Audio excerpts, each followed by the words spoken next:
Yo, what's up, boys? It's Betta here with my day 1 to 4 quick update video on how my Cold DoT Trickster has been going.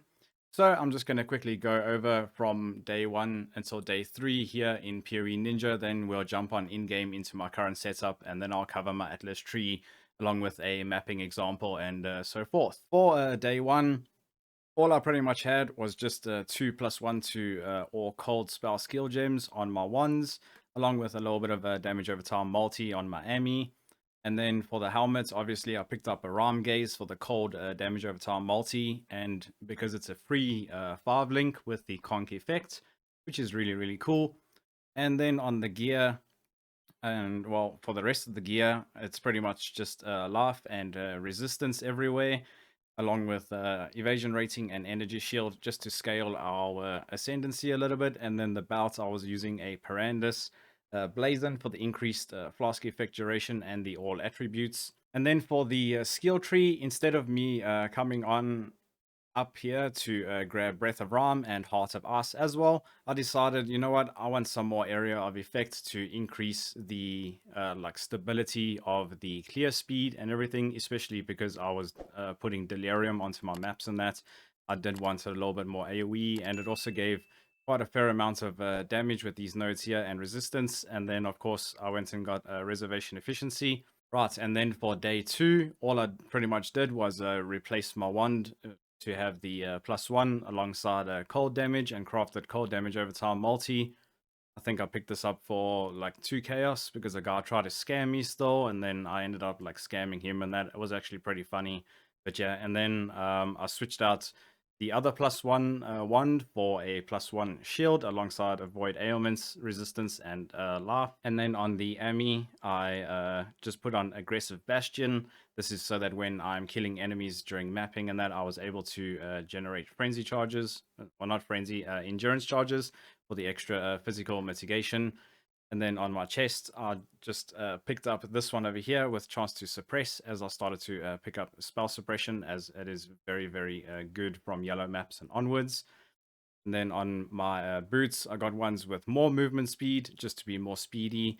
And then on the gloves, a little bit of spell suppression, along with the resistance and life. And then the rings remain the same, and nothing all too special. I also picked up a Stygian Vase belt, so I could get the modifier on a jewel with gain phasing for 4 seconds on kill.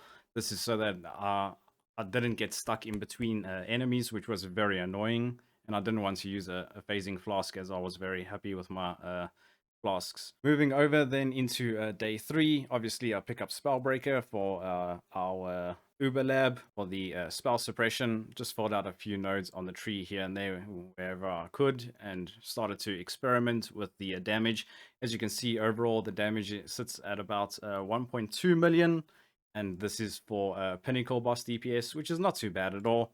And yeah, so in terms of the rings, I switched out my rings for a Mark of the Shaper for the increased spell damage. If your other ring is a Elder item, I picked up a Amethyst for the chaos resistance, and this is just before I crafted the ring. You'll be able to see what the ring looks like in a minute or two. And so then I also switched out my amulet for a +1 Ami alongside dexterity for the attribute requirements and so forth, seeing as though Grace does tend to take quite a lot of dexterity. And yeah, other than that, I also got super, super lucky by fusing my chest piece to 6 link in 3 fuses only. I was super happy about this, so I didn't even have to get a 6 link. And then of course I'm just using Creeping Frost and Vortex in it. I have set up everything according to the guide. However, I'm now using Arctic Armor, and with Arctic Armor, I'm also using Defiance Banner. This is just for more damage mitigation, as going into those earlier raid maps is a little bit dangerous and deadly. Alright, so for my current day 4 setup, I've switched out my helmet for an Eye of Malice in order to inflict cold and fire exposure, mostly for the cold. Nearby enemies do have 50 to fire and cold resistance.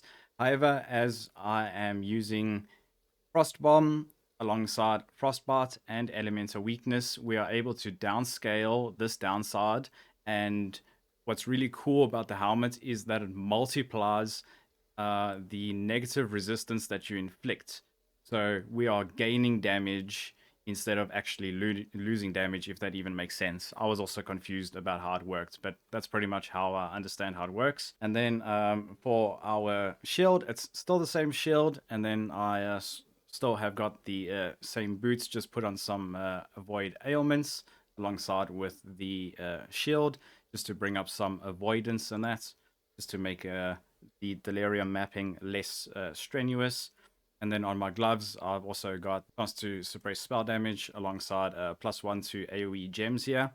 This is to further increase the levels on Frostbite and Frostbomb and Elemental Weakness, just to make the curses a little bit more potent so that Arcanist Brand applies when it is pulsing on enemies. And then for my wand, obviously, still exactly the same wand. It is very, very overpowered. In terms of my amulet, I decided to anoint Disciple of the Unyielding for the +1 to minimum endurance and to still get that gain endurance charge on kill. This is very, very good for mapping and also for bossing, whereby we can sort of kill some enemies. And then for my ring, I just cast the quality, the Mark of the Shaper, for even more spell damage. Moving over to the Amethyst ring that I mentioned a little while back. I threw on cold essences, I believe it is, and I think on the third one I managed to hit this one with super high res and then just crafted on some life. Very, very cool and easy and powerful. For my chest piece, it is still just a suppression, life, and fire with some chaos res, and then hatred has increased aura effect. The reason why I've got hatred has increased aura effect is because I'm running divine blessing paired with hatred. This is to give us even more cold damage, which does give us about 30 to 35,000 cold damage over time, which is really, really cool. And then I just replaced my bouts with a little bit more resistance and more life. And the jewel that I'm using is phasing and hinder as well now. So enemies' movement speed is lowered by 30%. This is just so that they cannot swarm us very quickly, and we're able to just keep on zooming through the enemies without having to worry about being hit, as we are using Grace. But yeah, I'm still using Arctic Armor for mitigation. I just popped in a Vitality just for a little bit of life regeneration. And then I am also using Malevolence for the more damage over time multiplier.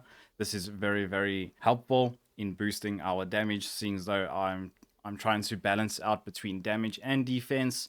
I've gone more for the defensive side now. I'm still trying to balance damage. And then what's also cool is it gives us increased skill effect duration, which means our Divine Blessing and Hatred lasts for a whopping 14.5 seconds, so we don't have to worry about spamming it all too often. Alright, and then for the skill tree, just real quick here, I ended up dropping the reservation nodes over here and coming down to pick up Charisma and to pick up Revenge of the Hunted, so we could get the extra spell suppression, seeing as though all of our gear pieces now have got evasion rating on them, so that mastery applies for us nicely. And then I decided to pick up Mind Over Matter and pair that with Outreach Battery. This solves the mana issues that the build had originally and makes it feel really, really smooth. And on top of that, we are more tanky, I guess you can say, because of Mind Over Matter. And then other than that, I've just picked up some Chaos Rays in that here too, and some filler points here and there, along with our trustworthy Ghost Dance. So each time we are hit, we can recover energy shield according to how much evasion rating we have. Very, very good, very, very powerful. And then, of course, I'm running increased chill effect too. This is with the bone chill that I've got in my cold snap. This increases the overall cold damage over time for our vortex and our creeping frost. So overall, all of our damage is increased by a fair amount. Right, and then because I also dropped the area of effect, I've replaced it with the Glovecraft, the Amulet AoE, and then I will also be getting quality gems, which I have here in my offhand, which also gives an extra 10% area of effect, so that way we gain 40% area of effect from our original 30%, which is huge. And then lastly, real quick, I'm also just using Wind Dancer over here just for the more chance to evade attacks and the less attack damage for if we were not hit recently. The more attack damage does not really do anything for us. And I'm also now using a Forbidden Flesh and a Forbidden Flame. This allocates Born in the Shadows. So what Born in the Shadows does is it makes it so that we cannot be blinded, and we take 15% reduced damage taken from blinded enemies as all enemies near us are blinded, and we also blind on hits. So this does help make the build feel significantly tankier, especially because I'm doing Delirium, and that it does make it feel way smoother. Oh, and then also the path building you can find down below in the description.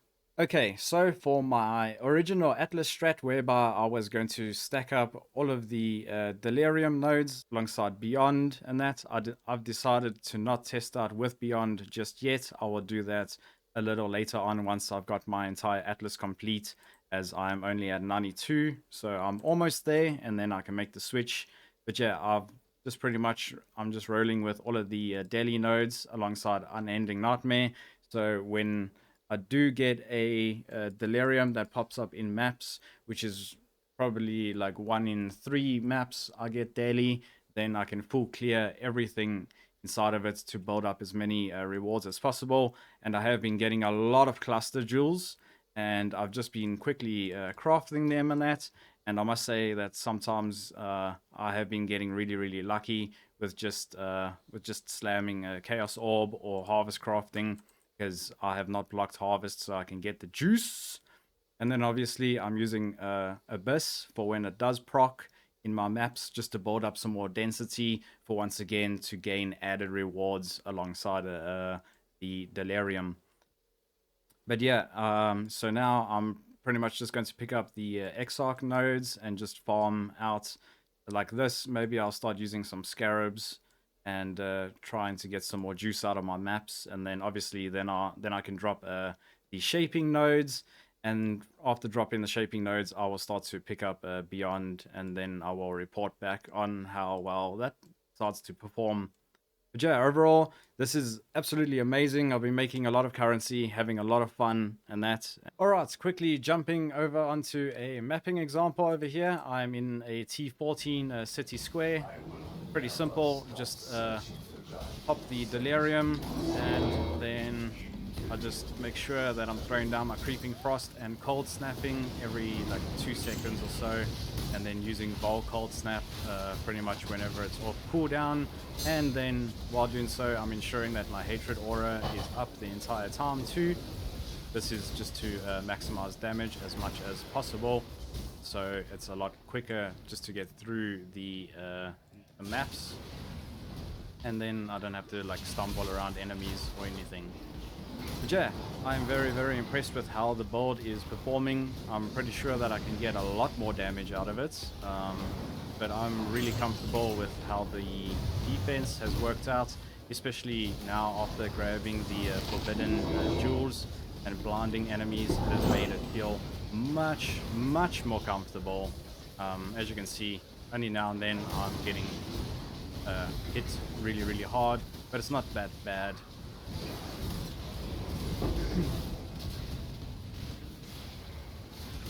Sometimes I do forget to put up my Hatred Aura, but I mean, it's bound to happen, right? You know. Right, so just getting here almost to the end. It is pretty quick to go through the map. I have probably missed some enemies in that. I just wanted to quickly showcase how smooth it is, and pretty much how quick you can go through a map realistically. It's not the fastest, it's not the most damage or anything, but it is really comfortable, and I've been having a lot of fun jamming this build.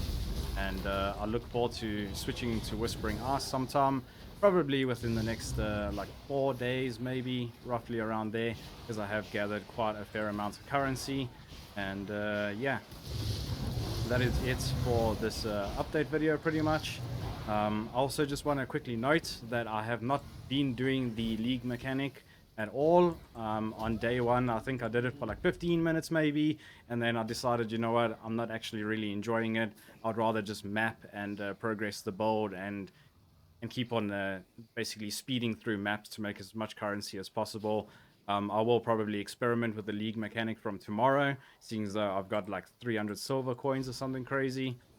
All right, and that is it for the day 1 to day 4 update video, boys. I hope you enjoyed it. If you did, drop a like down below on the video. Also, if you're not yet subscribed to my channel, hit that subscribe button, and don't forget to ring the bell to stay updated on my latest videos and live streams that I do right here on YouTube. Thanks for watching, Exile, and I'll see you in the next video or live stream.